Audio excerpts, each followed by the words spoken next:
всех представлю по очереди. С нами на встрече дистанционно основательница приюта Люськин дом Евгения, основатель приюта Кот и пес Альберт, Наталья Федорова, Капитошка, Марк, наш известный краевед, экскурсовод, да, автор телеграм-канала «Царь Казанский», главный редактор проекта «Миллиард Татар», и я, модератор встречи, тоже из проекта «Миллиард Татар» и «Я Татар-информ».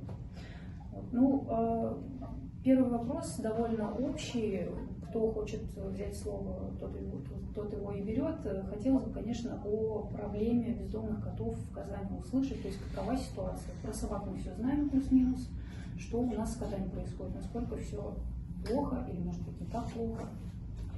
Ну, абсолютно государство не подключено ни к чему по поводу кошек.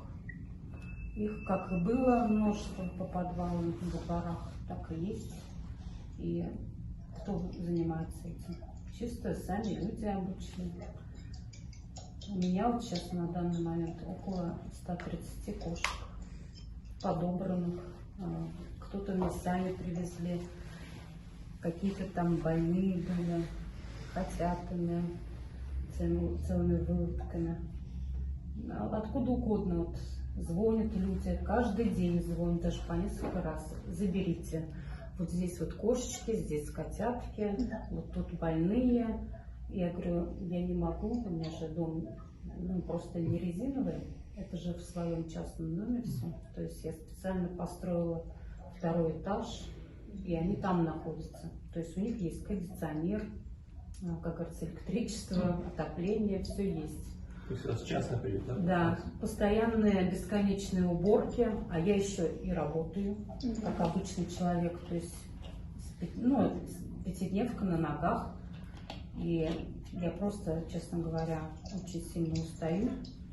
Никто не помогает мне физически. У вас ни волонтеров, никого?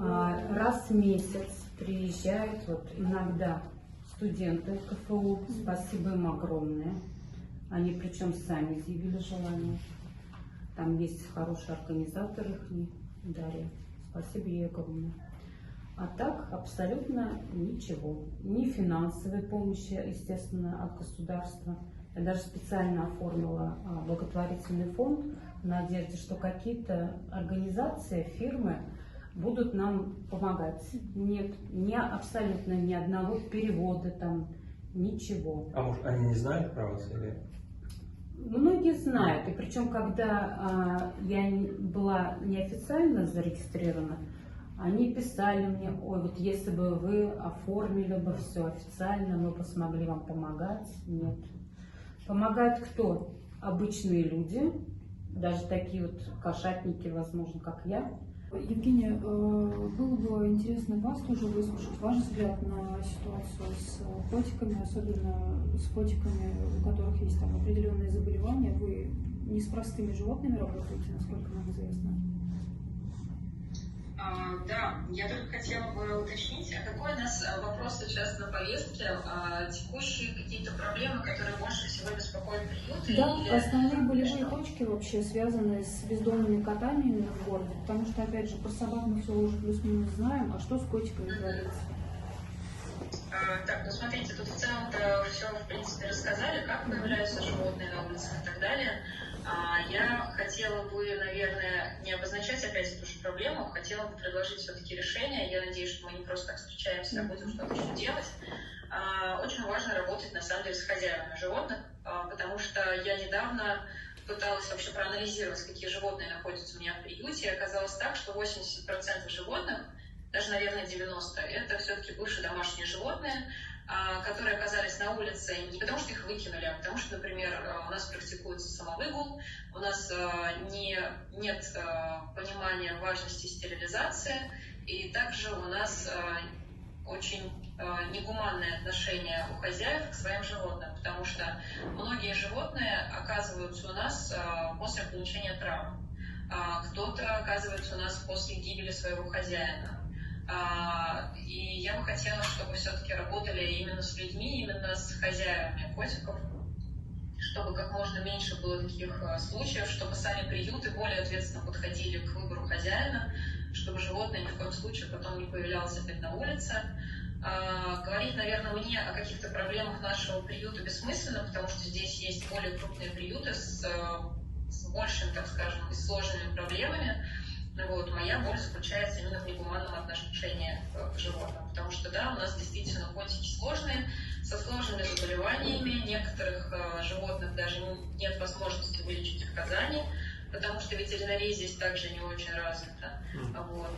Так я за то, чтобы все-таки за гуманность и за то, чтобы нести информацию о таких животных, которые живут у нас в приюте, в массы, потому что на самом деле сейчас уже люди более-менее готовы.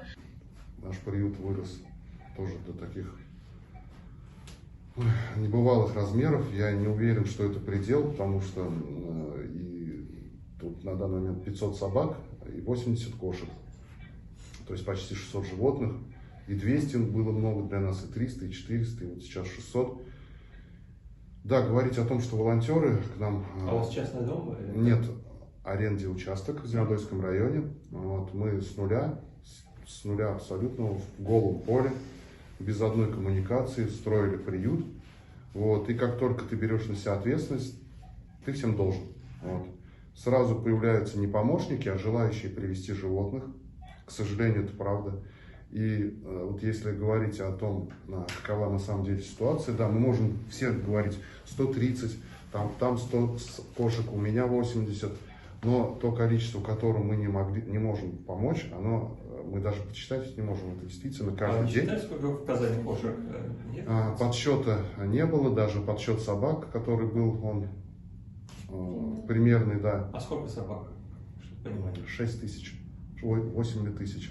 Вот. Могу уточнить, документально есть. 8 тысяч в Казани, да, получается? Да, с учетом биркованных и небиркованных, это вот для деятельности по регулированию численности собачек, для отлова. Вот, все это проводилось. А по кошкам может прикинуть, нет? Нет, Даже, во-первых, по подвалам прячутся многие. да, они Это нереально. невидимые глазу, они более скрытный образ жизни, да. Поэтому их знают только вот бабушки во дворе, там кто-то вот локально их подкармливает, волонтеры. И Казань, как вот и на глубинном уровне, на семиотическом, да, и вот на просто образном выражении, да, код казанский, она вот в связи с этим очень-очень хорошо зафиксировалась, да, то есть код казанский, это узнаваемый очень образ, его используют сейчас для позиционирования города, для сувенирки, вот. Почему бы как-то под этот образ не привести зоозащитные инициативы и через это как-то популяризировать? Потому что здесь открывается широкий спектр рассуждений, да, именно вот как образ Казани. У нас в Казанском Кремле, да, два главных символа нашей мультикультурности татарстанской, да, стоит мечеть Мон-Шариф, стоит Благовещенский собор, да, и традиционные конфессии всецело, они всегда подчеркивают, да, что работают на межпрофессиональный мир. Мы знаем, что у обеих наших традиционных конфессий на уровне каких-то представлений есть проблемы с собачками, есть. С котами проблем нет. Заедьте в любой монастырь, на любое подворье, там эти коты довольные ходят. Я таких довольных котов, как там в Раифе или где-то, которые хозяева пространства Раифа. Да, что Раиф? Раиф все знают. Вот Потаника, есть подворье на границе с Мариэл, на севере Татарстан. Там вообще самые счастливые коты в мире. Я вот видел, они бегают, пушистые, черные, белые, играют. Монахи люди дисциплинированные, отказавшиеся от многого, да, тактильности, возможно, кому-то не хватает, да, вот котик, он играет вот эту вот роль. Вот. У мусульман тоже прекрасное отношение к котам, знаменитая Гли, кошка, да, из Айя Софии, это кошка, которую фотографировали все, кто главный объект культурный, да, Стамбула приходили, да, то есть она, в общем, про нее немало уже написано. То есть здесь и конфессии могут как-то вот к этому зоозащитному проекту, если мы будем создавать под котом казанским некий вот такой зоозащитный бренд, здесь и конфессии можно подключить традиционные обязательно. Не будем забывать еще вот что. Здесь прозвучало то, что в Казани не очень с ветеринарией для кошек. Вот. И это действительно странно, при том, что у нас один из старейших в России ветеринарных вузов, который еще с 19 века существует, ветеринарный институт. Вот. Понятно, что у них есть там хозяйственные свои задачи, есть крупный рогатый скот, есть все это прочее, да? Вот. Но как таковой вуз есть. Вот. Можно поправить чуть с государственной ветеринарией именно момент. Это вот момент, знаете, сидели тоже круглый стол, и вот Искандар Анварович Гениатуллин, как раз вот папа друг, который с животными связан, он рассказывал, что он свою собаку стерилизовал за 8 тысяч. Вот я в этот момент, представитель управления ветеринарии, я говорю, вот видите, вот просто мнение простого человека, лучше пойти за 8 тысяч в платную, чем в государственную. Просто к вам нет доверия. Мы обсуждали, почему вот их стерилизация по